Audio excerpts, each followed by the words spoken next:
Hello viewers, আসসালামু আলাইকুম। টাইটিং এর পক্ষ থেকে আপনাদেরকে জানাচ্ছি স্বাগতম। আমি শিহাব। আমরা অ্যাডোবি ফটোশপের বিভিন্ন টুলস নিয়ে আলোচনা করছিলাম। আজকে আমাদের অ্যাডোবি ফটোশপ 7 নম্বর টুলটি নিয়ে আমরা আলোচনা করব। 7 নম্বর টুলটি হচ্ছে স্পট হিলিং ব্রাশ টুল। তো এই ব্রাশ টুল বা হিলিং ব্রাশ টুলটি কিভাবে কাজ করে এর জন্য আমরা একটি অলরেডি ছবি নিয়ে নিয়েছি। তো আমরা ছবিতে দেখতে পাচ্ছি বিভিন্ন জায়গায় স্পট রয়েছে। তো স্পট গুলো যদি আমরা সরাতে চাই তাহলে আমরা স্পট হিলিং ব্রাশ টুলটি ইউজ করতে পারি। আমরা স্পট হিলিং ব্রাশ টুলটি ক্লিক করে আমরা যে স্পটের উপরে যেখানে যেখানে স্পট রয়েছে সেই জায়গাটা রিমুভ করতে চাইলে জাস্ট স্পটের উপরে নিয়ে আমরা জাস্ট মাউসটি ক্লিক করে দিলেই দেখুন আমাদের স্পটটি চলে যাচ্ছে। আমরা যদি এই বৃত্তাকার গোলটি ছোট বড় করতে চাই তাহলে আমরা থার্ড ব্র্যাকেটের থার্ড ব্র্যাকেটের বাটনটি চেপে ছোট বা বড় করতে পারি।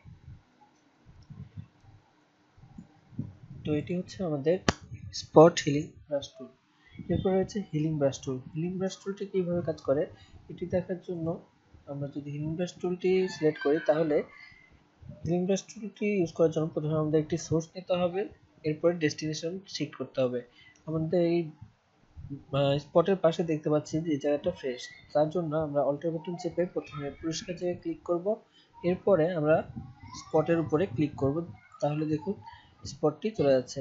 আমরা যেখান থেকে ডেস্টিনেশনটা সিলেক্ট করব সেই কালার দিয়েই এই স্পটটি রিমুভ হবে। তো হিলিং ব্রাশ টুলটি এভাবেই কাজ করে। এরপর হচ্ছে প্যাচ টুল।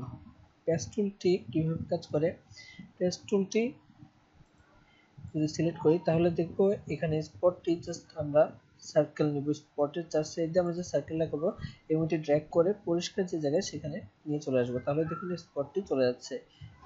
ঠিক আবার একইভাবে পরের স্পটটি করছি, চার সাইডে সার্কেল করে ড্র্যাগ করে জাস্ট পরিষ্কার জায়গায় নিয়ে চলে আসবো, তাহলে আমাদের স্পটটি রিমুভ হয়ে যাবে। এরপরে রয়েছে content aware move tool. Content aware move টুলটি কি, এটা একটি কন্টেন্টকে মুভ করতে ব্যবহার করা হয়। ধরুন আমাদের এই পাখিটি রয়েছে, এই পাখিটি আমরা এখান থেকে আমরা পাখিটিকে আরেকটু উপরের দিকে সরাবো, তাহলে কন্টেন্ট অ্যাওয়ার মুভ টুলটি যদি সিলেক্ট করি এবং পাখিটির চার সাইডে যদি সিলেক্ট করে নিই, এটি ড্র্যাগ করে যদি উপরের দিকে নিয়ে যাই তাহলে দেখুন আমাদের পাখিটি নিচ থেকে উপরের দিকে চলে আসলো।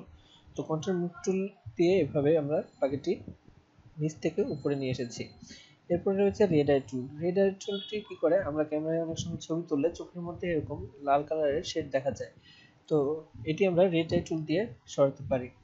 রেড আই টুলটি সিলেক্ট করে জাস্ট এই রেড মার্কের জায়গায় জাস্ট আমরা যদি একটি ক্লিক করি তাহলে আমাদের দেখুন অংশটি কালো হয়ে গেল। এখানে আমরা ডার্ক অ্যামাউন্ট রয়েছে বা পিউপিল সাইজ রয়েছে, এটি আমরা কম বাড়া করে আমাদের পিউপিলের সাইজ অনুযায়ী নিতে পারি এবং ডার্ক অ্যামাউন্টও সিলেক্ট করতে পারি। তো আমাদের স্পট হিলিং ব্রাশের এখানে যে অপশনগুলো রয়েছে এগুলোর ব্যবহার ছিল এ পর্যন্তই। যদি কোথাও আপনাদের বুঝতে অসুবিধা হয়ে থাকে তাহলে আমাদের জানাবেন।